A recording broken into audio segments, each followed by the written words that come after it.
nasional, sosial, politik, kultural, serta konteks Korea, penegakan hukum yang berkeadilan. Selamat menyaksikan. Bagian A menelusuri konsep dan urgensi penegakan hukum yang berkeadilan. Hukum dalam masyarakat sangat penting karena tanpa hukum masyarakat bisa menjadi kacau, tidak aman dan penuh konflik. Hukum dibutuhkan untuk menciptakan ketertiban, keadilan dan keamanan. Thomas Hobbes 1988 sampai 1969 Masehi dalam bukunya Leviathan pernah mengatakan homo homini lupus, artinya manusia adalah serigala bagi manusia lainnya.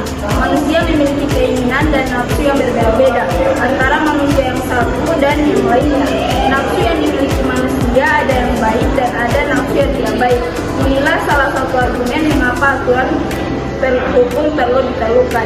Bagian B menanya alasan mengapa diperlukan penegakan hukum yang berkeadilan. Penegakan hukum adalah salah satu agenda utama reformasi, namun hingga kini masih banyak persoalan hukum yang belum diselesaikan secara adil dan tuntas. Berikut ada beberapa permasalahan kehidupan bermasyarakat, berbangsa, dan bernegara. Yang pertama itu ada perilaku warga negara, khususnya oknum aparatur banyak yang belum baik dan terpuji, seperti masih ada praktik KKN, praktik suap, perilaku premanisme, dan perilaku lain yang tidak terpuji. Dan yang kedua, masih ada potensi konflik dan kekerasan sosial seperti SARA, tawuran, pelanggaran HAM, dan etnosentris. Dan yang ketiga, maraknya kasus-kasus ketidakadilan sosial. Dan yang keempat, penegakan hukum yang lemah karena hukum bagaikan pisau tajam ke bawah tetapi tumpul ke atas.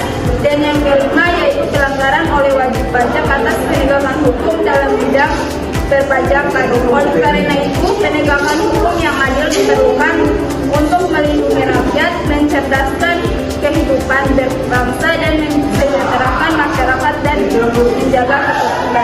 Bagian C menggali sumber historis, sosiologis, politis tentang penegakan hukum yang berkeadilan. Penegakan hukum di Indonesia di berbagai peraturan seperti peraturan KUHP atau Kitab Undang-Undang Hukum Pidana, KUHP atau Kitab Undang-Undang Hukum Acara Pidana, dan Undang-Undang No. 48 Tahun 2009 tentang kekuasaan kehakiman. Lembaga penegakan hukum, kepolisian sebagai alat negara penegakan hukum yang terutama bertugas memelihara keamanan dan ketertiban di dalam negeri. Kejaksaan yang diberi wewenang oleh undang-undang untuk bertindak sebagai penunjuk umum dan pelaksanaan jika pengadilan yang telah memperoleh kekuatan hukum serta wewenang lain berdasarkan undang-undang kehakiman yang merupakan suatu lembaga yang diberi kekuasaan untuk mengadil. Lembaga peradilan agama, peradilan militer, peradilan tata usaha negara, peradilan umum, Mahkamah Konstitusi, Mahkamah Agung, dan Komisi Yudisial.